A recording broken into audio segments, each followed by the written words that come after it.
August পরবর্তী অন্তর্বর্তী সরকারের আমলে রাজশাহী বিভাগে বেড়েছে হত্যা, ডাকাতি ও দস্যুতা। পুলিশ জনতা মিলে পাহারা দিচ্ছে, রাত জেগে নেওয়া হচ্ছে নানামুখী কৌশলী পদক্ষেপ।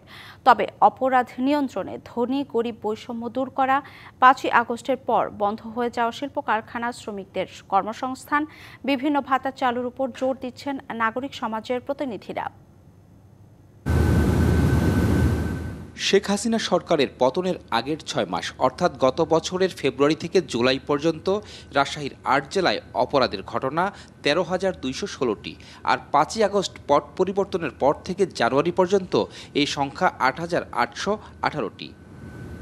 গণ অভ্যুত্থানের আগের ৬ মাসে হত্যা ১৫০ হলেও পরের ৬ মাসে বেড়ে দাঁড়ায় ২৪১টি, ডাকাতি ৬০টি থেকে ২০টি, আর দস্যুতা ৫৭ থেকে হয় ৬৪টি। এদিকে নারী ও শিশু নির্যাতনে অভ্যুত্থানের আগের ৬ মাসে মামলা ৯১৯টি হলেও পট পরিবর্তনের পর মামলা হয়েছে ৮১৮টি। মামলা কমেছে ধর্ষণেরও। তবে এই সময় উল্লেখযোগ্য হারে কমেছে অস্ত্র ও মাদক মামলা, ৬,২২২টি থেকে হয়েছে ২,৭৯৮টি। একনল হ্যান্ড ওয়াশ ১০০% প্যারাবেন ফ্রি, তাই নিরাপদ হাতের জন্য আস্থা রাখুন একনলে। এর মধ্যে পাবনায় গাছ ফেলে ডাকাতি, সিরাজগঞ্জ রোডে রাজশাহীগামী বাসে ডাকাতি, জামাত নেতাদের গাড়িতে ডাকাতি ব্যাপক আতঙ্ক সৃষ্টি করে।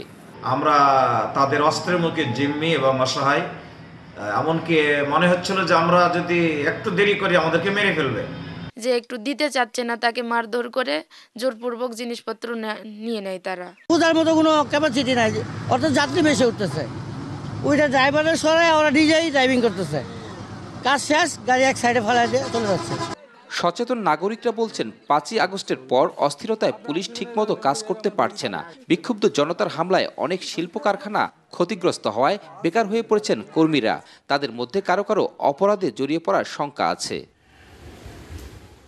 অপরাধ নিয়ন্ত্রণে সমাজে ধনী গরিব বৈষম্য নিরসন, ধনীদের কর অটোমেশন, বিভিন্ন ভাতা বাড়ানো সহ ন্যায্য মূল্যের দোকান বাড়ানোর তাগিদ তাদের। আমাদের জুট মিল বন্ধ, স্পিনিং অ্যান্ড কটন মিল বন্ধ, আমাদের ৩.৫ লক্ষের মতো তাঁত শিল্পের মধ্যে ১,২০,০০০ বা ৩০,০০০ তাঁত বন্ধ হয়ে গেছে। মানুষ তো এখন বেঁচে থাকতে চায়, এখন বেঁচে থাকতে যায় অনৈতিক কাজের সাথে যুক্ত হয়ে যাচ্ছে। আমাদের সব মিলিয়ে যেটা করা দরকার, মানুষের প্রতি ভালোবাসা, তাদের দুঃখ কষ্ট অভাব অভিযোগ শোনা এবং কর্মসংস্থান করেই আইন শৃঙ্খলার কঠোর ব্যবস্থা। পুলিশ বলছে প্রতিনিয়ত কৌশল বদলাচ্ছে অপরাধীরা, তাদের কর্মকাণ্ড রুখতে এক হয়ে কাজ করছে আইন শৃঙ্খলা বাহিনী আর জনতা। যে জায়গাটাতে আমরা বেশি গুরুত্ব দিচ্ছি সেটা হচ্ছে জনসম্পৃক্ততার মাধ্যমে পুলিশিংকে আরও জোরদার করা।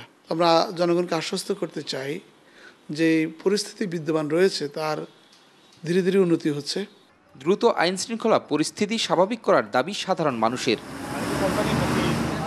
Sourav Habib, DBC news,